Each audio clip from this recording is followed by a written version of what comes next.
empezado a jugar al tenis. Me lo he pasado súper bien. Creo que al fin he encontrado mi deporte.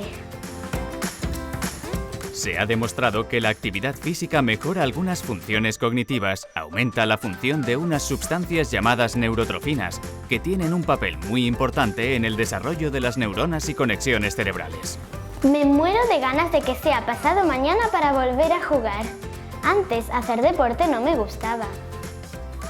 A veces les había dicho a mis padres que me dolía la barriga para no tener que ir. Algunos padres eligen el deporte para sus hijos pensando en que mejoren en aquello que más les cuesta.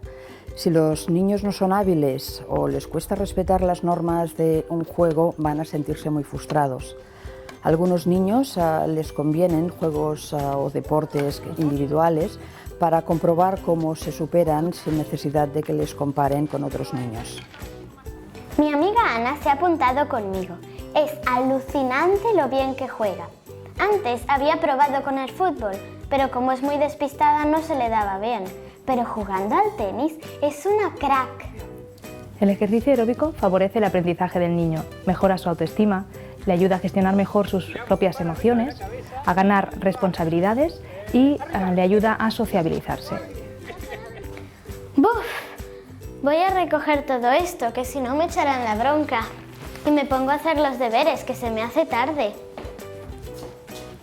Una información de la Unidad de Trastornos del Aprendizaje Escolar del Hospital Sant Joan de Déu.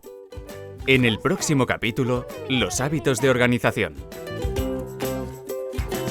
Sigue la serie aquí.